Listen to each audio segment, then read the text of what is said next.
বিএনপির প্রার্থী হাফিজ ইব্রাহিম সাহেব আছে, চরপেশন মানপুরার জনাব নুর ইসলাম নয়ন আছে, আমাদের ভোলার একের আল্লাহ গোলাম নবী আলমগীর অসুস্থ, সেজন্য উনি সবাই স্তরে আসতে পারে নাই।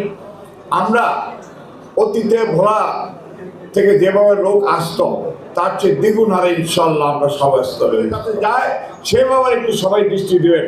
আমরা আমাদের যে নেতৃবৃন্দ আছে তাদের সাথে আলোচনা করে যে একত্রিত হয়ে ইনশাল্লাহ আমরা সর্বত্র চেষ্টার মধ্যে সর্ববৃহৎ সমাবেশ করে এদেশবাসীকে দেখিয়ে দেবো এবং সারা বিভাগকে আটকিয়ে দেব।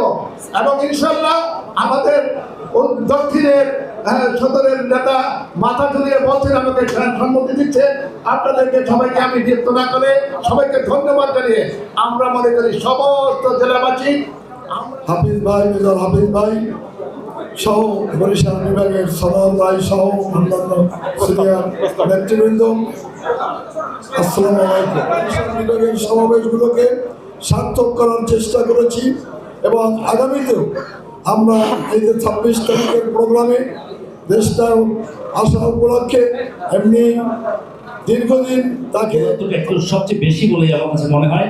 সুতরাং তারপরেও বিভিন্ন সময় বরিশালে অনুষ্ঠিত মহাসমাবেশগুলোতে আমাদের একটি ব্যাপক সংখ্যক উপস্থিতি ছিল এবং আমরা প্রত্যাশা করি এবারে উপস্থিতিতে ইনশাআল্লাহ আগের চেয়ে নেতৃবৃন্দ সবাইকে ঝালকাঠি জেলা বিএনপির পক্ষ থেকে শুভেচ্ছা জ্ঞাপন করছি। আমাদের দেশ মাতা মাদার অফ ডেমোক্রেসি বাংলাদেশের গণতন্ত্রের প্রতি বেগম খালেদা জিয়ার আত্মার মাগফিরাত কামনা করছি। সাথে সাথে আমরা আজকের বরিশাল বিভাগ সবাই আনন্দিত, উচ্ছ্বাসিত। দীর্ঘদিন পরে আমাদের